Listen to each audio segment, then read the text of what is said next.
Damn, I just got the private investigator's report. This is the fourth investigation in as many years. Jason Thomas, a private investigator, just did it. Over the past 4 years, I have used 4 different private firms using random cities at random times of year, thinking that my wife and her lover had deceived the previous ones, but this new investigator would discover their deception. I just got off the phone with Mr. Thomas. He told me that his people here and his colleagues in Dallas had been watching my wife Molly and John Decker for a week, both when they were in their office the first 4 days of the week, and in Dallas where they were both attending a work seminar for 3 days. My wife Molly was the administrative assistant to John Decker, the CEO of a subsidiary of a large international holding company. As an administrator and assistant, she usually traveled with him, and he traveled a lot. Mr. Thomas said he would send a written report, but in general he noted, for 4 days here before going to Dallas, they were followed and watched. They ate lunch together all 4 days and then went straight back to work. On the second day, the two of them went to a local bar after work. Each of them drank 2 glasses, and then each went to his own home. Their spouses were at home when they arrived there, and we stopped monitoring, assuming that the spouses would know about their activities until the next morning. The other 3 days, they both drove straight home from work, and their spouses were there when they arrived.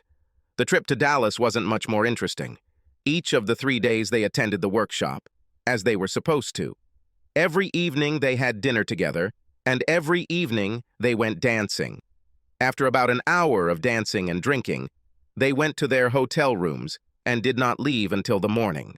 Their rooms were separated by 10 other rooms, so there was no connecting door between the rooms. The camera pointed down the hallway showed that each night neither of them left their room until the next morning.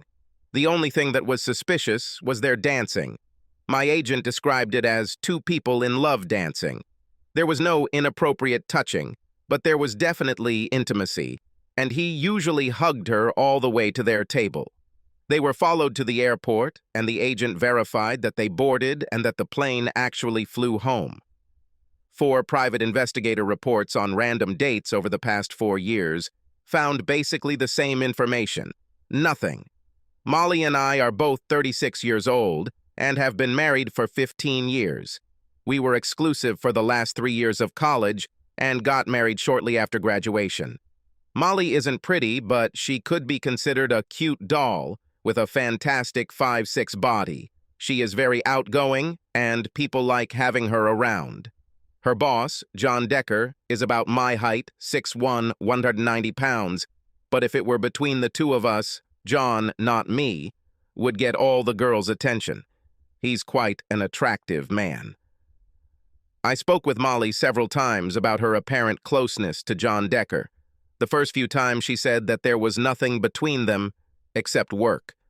She promised that she would never fool around behind my back and even offered to take a lie detector test any time I wanted. She said they were just colleagues and good friends. The last time we talked about it, she called him a special friend. I think he got a promotion. Molly and I went out to dinner and danced with John and his wife Gail several times. John and Molly talk to each other and dance with each other much more than they do with us, their spouses. One day, as John and Molly took to the dance floor, I noticed Gail raise her eyebrow as if to say, "What, again?" I think she notices their closeness too. I talked to Molly about getting another job just to reassure me, just because I'm so jealous that she's so close to John. She says, "This is stupid. She loves her job," and again tells me that she would never go behind my back and that she would be willing to take a lie detector test. For 4 years, I spent thousands of dollars on private investigators and found nothing. Last night, Molly was sitting at the kitchen table when I walked by. In a more serious tone than usual, she said, "Tom, can I talk to you for a minute?"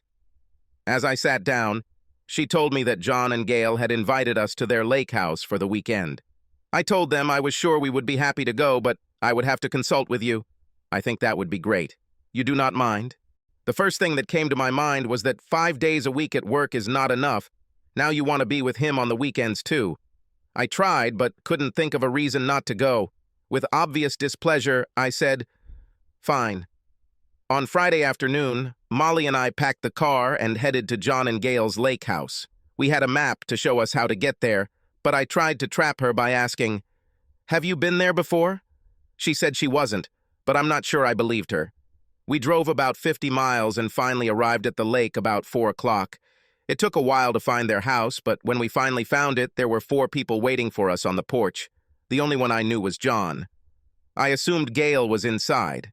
In addition to John, the meeting committee consisted of a very large, well-built man, a middle-aged woman who appeared to be his wife, and an extremely attractive woman in her 20s, perhaps a little older. She had long red hair, and I would consider her beautiful. Everyone except her was wearing shorts and t-shirts. She was wearing a tiny bikini. We parked and headed to the porch. After we were introduced to everyone, I asked John where Gail was. He said she wasn't here, but didn't explain why. I thought it was a little strange that we came to visit John and Gail wasn't there. Probably because I'd spent years wondering about Molly and John's relationship, my spidey senses started to kick in. Was John fooling around with this beautiful young woman? Did Gail find out about this? What does Molly know about this young lady? Molly didn't seem at all surprised to see her here. Molly and I were shown to our room. We dropped off the small amount of luggage we'd brought with us, and then joined the others in the large room. The building and interior were not bad. I would guess there were 5 bedrooms and as many bathrooms. A very large man who introduced himself as Larry asked if I wanted a beer. I said sure, and he motioned for me to follow him into the kitchen. He seemed eager to engage me in a one-on-one conversation, so I talked to him for 10-15 minutes. He was a very nice man, but after a while, I was ready to join the others. Strange, but when we returned to the large room, he loudly announced, "We have returned." Even strangers, Molly and John, were standing in the corner, and I could have sworn they were scared. They were both red-faced and seemed to be retreating from each other. I didn't like anything I'd seen so far. "Gail isn't here. Larry seemed to want me to talk to him in the kitchen. Who is this young, gorgeous girl?" Molly seemed to be in an embrace with John. I had to ask Molly what the hell was going on, so I walked back to the kitchen and motioned for Molly to follow me. She must have seen that I was at least confused and probably very upset. Instead of following me into the kitchen, Molly stopped and asked John if there was a private place where Molly and I could talk. No one seemed at all surprised by this request. At that moment, my spidey senses flared up. John showed us a room we could use, and Molly and I went in and closed the door. "Molly, what the hell is going on?" She had an expression on her face as if she had finally had to face something she was afraid to talk about. "Tom, I haven't been completely honest with you about this weekend, but please let me explain without interrupting. When I'm done, I'll answer any questions you have, and I'm sure you'll have many." First, Gail decided not to come this weekend. Gail, John, and I had several lunch meetings planning this weekend. When I'm done, I think you'll understand why you weren't invited to these meetings. This is all mostly Gail's idea, with some input from both John and myself. John accepted a promotion that would require him to move to England. She and Gail will be moving in 2 weeks. He will be replaced by a woman from the Cleveland office. I'm sure you'll definitely like John's departure and his replacement by a woman. There are 2 things I need to tell you about John and me. First of all, as I've always told you, John and I never had an affair. We have never been in the same bed together. Secondly, and this is the hardest thing I've ever had to tell you, I love you as much now as I always have, but I'm also in love with John. Let me emphasize, I didn't just say I love John, I said I was in love with John. I could no longer remain silent. I jumped to my feet and screamed, "I can't believe it, you brought me to this idiot's house to tell me you're leaving me for this idiot. I'm leaving here and you can find your own way home." "Oh, that's right. We don't have a home anymore. You're moving to England with that idiot." I started towards the door when Molly grabbed my arm and screamed, "Please, Tom, that's not at all what I said. Please sit down and let me finish. I love you and I will not leave you. Never, ever. You are my husband, and I will be with you until death do us part." I sat down again. Let me repeat that this is mostly Gail's idea. I think the next thing I should do before I go on about why we're here this weekend is tell you who the other people are and why they're here. The nice man you were talking to in the kitchen is named Larry. He is the head of security for our company and is only here to make sure everyone is happy. I intervened. So he's here to keep me in line, right? Molly didn't answer, just continued introducing herself to other people. Jackie is a lovely girl, and she's here for you if you want her. She is a sweetheart, and also a high-class escort. Janet is actually Larry's wife, and is also an excellent cook. Suddenly a light went on in my head. The rest of this charade suddenly became crystal clear. I could see exactly what Molly, John, and Gail were planning. Molly knew that John would disappear from her life after this weekend. Two lovers, John and Molly, will spend the weekend to finally be together as lovers. After this, John and his wife Gail will set off on their adventure to England. On Sunday, after I watch my wife make love to someone else all weekend, she and I will hold hands, happily skip to our car and live happily ever after. Is this woman crazy? They brought Larry in to make sure I didn't kill John or just accidentally drown my cheating wife. Jackie is here to offer herself to me. All this to give John and Molly a weekend of love and sex. Molly, I don't agree with any of this crap. Where the hell is Gail? You say this is all her idea. Where the hell is she? She decided it would be better for her emotional well-being if she wasn't here. In exchange for the weekend, John signed a postnuptial agreement that if he and I had any contact of any kind at any time in the future, John would receive nothing in the divorcee and Gail would receive 100% of the assets. I signed a similar paper for you. Both documents begin when John and Gail leave for England. Since John and I work together, both documents also stipulate that there will be no sexual or romantic contact between us, between this Sunday evening and the day they leave for England, Tom.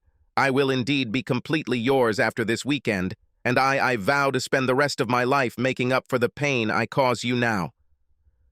Why am I here when Gail isn't? You would never agree to let me come to John's lake house without you. For the same reason you weren't invited to the planning dinners.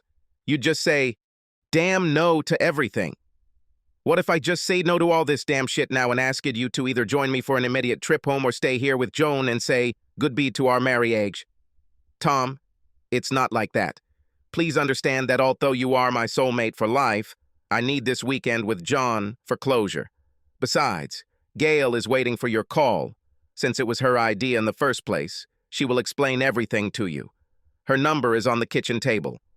Molly, I ask you again not to do this. If you do that, we're done. Molly came up to me, kissed me passionately on the lips, and then said, everything will be fine, you'll see.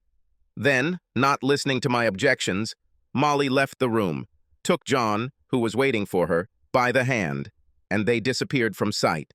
Larry kept his eyes on me for the rest of the evening and was constantly between me and John.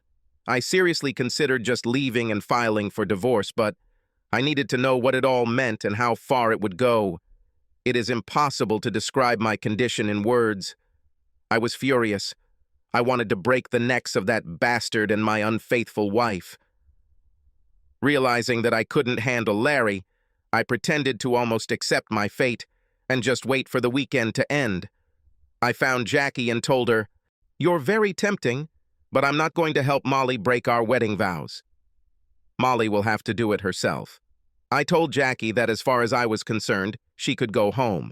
Or if she was curious, she could stay and laugh at all this madness. The next time I saw the lovers was at dinner. Janet had apparently been told how to seat everyone. John sat at the head of the table, Molly next to him. Larry was between me and John, and Jackie was next to me. When Janet wasn't serving, she sat across from her husband, Larry. I assumed that by now my beautiful wife had become an adulteress, thereby making me a cuckold. I noticed, probably at John's suggestion, that she didn't wear wedding rings. The only thing I did during the entire meal was point at her bare finger. After dinner, Jackie put on a beautiful red bikini and went for a swim. I sat by the pool, thinking about the correctness of my decision not to use her services. John and Molly then walked out holding hands in their swimsuits. Larry sat down next to me and tried to start a conversation. It became quite obvious that this whole charade had been staged in advance. He watched my every move and made it clear that nothing good would happen to me if I only moved towards my cheating wife and her lover. Shortly after everyone had gathered at the pool, Molly came and sat next to me. She put her head on my shoulder and said, "I love you, Tom. Everything will work out. We'll talk when we get home." I thought, this woman is crazy. I quickly got up and left, telling her loud enough for everyone to hear, "Fuck you, bitch." Tears flowed from Molly's eyes, but she didn't answer me. I spent the rest of the evening avoiding everyone except Larry, of course. He was always somewhere nearby, never taking his eyes off me. I decided to call Gail. Maybe she could shed some light on this train wreck. She must have been waiting for my call and answered on the first ring. She must have added me to her caller ID. She asked in a sad voice, "How's this whole sad business going? Are you still at the lake house?" "Gail, what the hell made you come up with this disaster?" "I don't know about you and John, but it ruined my marriage to Molly." "Tom, let me explain what I'm thinking about. I admit, I thought about my own marriage to John. I haven't thought too much about you and Molly. I think women can move forward and forgive infidelity more easily than men. I know that John deeply loves Molly and suffered for 4 years because of her refusal to have sex with him. She always told him that she wouldn't have a cheap affair behind your back. I offered them a compromise, a weekend of sex and love in exchange for never contacting each other again. I can't imagine them, thousands of miles apart, but in constant communication. I was afraid of what this might lead to. If they ever get involved in the future in any way, it could destroy each of us. I didn't invite you to plan dinners because you would have just said no to everything. And now, bitch, go to your ass, and rest assured that it will definitely not happen as you planned," I growled, and ended the call. Upon entering our bedroom, I discovered, unsurprisingly, that the only luggage there was mine.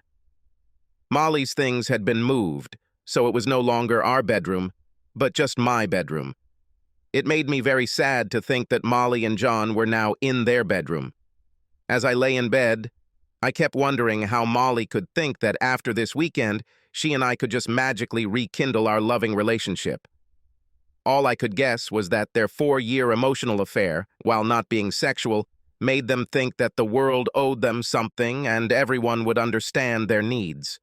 I did not sleep and carefully looked and listened to everything that was happening. Around midnight, Jackie knocked on my door and came in to ask if I was okay.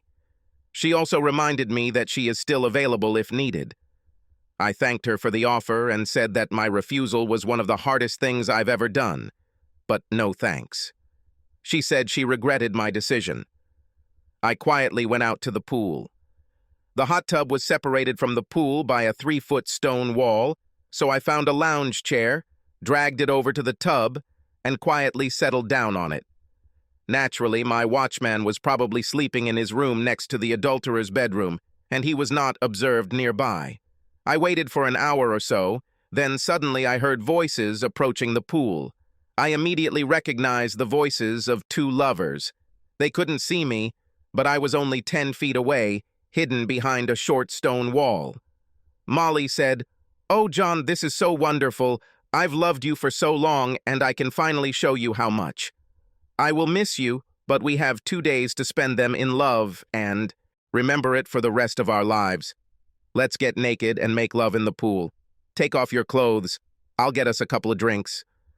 Molly stood up and went to the kitchen to get drinks. I hated him, and I hated Molly for the absolute emptiness I felt. Finally, I waited for the moment for which I endured all day of humiliation from this asshole and my slut of a wife. John was naked and waiting for Molly when I approached him from behind. I shouted loud enough for everyone in the house to hear me. "Hey, asshole!" Asshole seems to have become my nickname for him. As he turned, the white-hot rage I'd been building up all day rushed through my veins with adrenaline, and I kicked him, aiming for his groin, hoping to completely ruin his experience of sex with my wife. He bent in half, and catching the next blow of my leg with his chin, fell backwards into the pool. I knew Larry would soon get out of bed and come after me. But I didn't think there would be a physical confrontation with him. He could yell at me, but he wouldn't want to face assault charges. And anyway, the damage to his boss had already been done, and Larry wouldn't seek revenge. The fact that Molly came running to see John's condition but didn't bother to check on me stuck in my head. I've seen enough. I accomplished everything I had planned after the message from my slutty wife, so there was nothing keeping me here anymore. I took my bag, got into the car, and drove home. However, before I left, I did one thing. I took off my wedding ring and left it on the kitchen counter. Molly might have realized that our family life was over. I spent the rest of the weekend sitting in my reclining chair at home, staring at the TV. I really wasn't paying much attention to what was happening on the screen. My mind was occupied with imagining my beautiful wife with that idiot John. Since I was at the lake house and knew the layout, I could imagine them in separate rooms, hugging with a big smile, kissing as they held each other, her in bed with him, doing something that should only be for me. I was wondering what she would say when she got home, if she did. I really wanted her not to come back, but I don't know where else she could have gone. On Sunday evening, a car pulled up and stopped in front of my house. It was John and Molly. John got out of the car with the intention of going over to open the door. He probably asked Molly to wait and let him come and open her door, obviously to humiliate me. I think he forgot that the human body stiffens up after an injury and then a long ride. He winced as he walked out of his door from the kick I gave him 2 days ago. He needed to hold on to the car with his hands in order to walk around the car from the side. Finally, he walked to the door and struggled to open the door for her, looking rather awkward as he did so. He helped Molly out of the car. Moreover, Molly helped John escort her to the house. I was glad that my parting blow at the lake house had apparently interrupted their lovemaking. This was all to show me that he was returning her to me after she stayed with him when she had a choice between him or me at the lake house. They held each other like lovers, not caring what I or the neighbors might think. I've had enough. I opened the front door and took a step towards John. Asshole, if you don't get out of here in 5 seconds, I'll do more than just beat the crap out of you. John limped quickly back to his car and drove off. I returned to the house and sat down in my deep chair. Molly didn't even watch him drive away. She walked through the front door with a fake smile on her face. I'm home, honey. Her behavior seemed so ridiculous. She acted as if she had just returned home from a night out with the girls. I just ignored her and continued watching TV. She came over and tried to kiss me, but I pushed her away. The only thing I told her was, "From now on, you're in the guest bedroom. Tomorrow I'm going to a lawyer and starting to draw up divorce papers. If you haven't forgotten, the house was mine before we got married, and your name is not on any documents, so think before tomorrow where you will go to live. You can start packing your things. Don't try to tell me anything. From now on, I won't talk to you anymore, and all our further communication will take place through lawyers. From now on, you can be free and replace your lost lover with whoever you want." I went back to watching TV. Molly's shoulders sagged. It became clear to her that reconciliation was impossible. She sobbed bitterly as she walked up the steps. She lost both her lover and her husband in one weekend.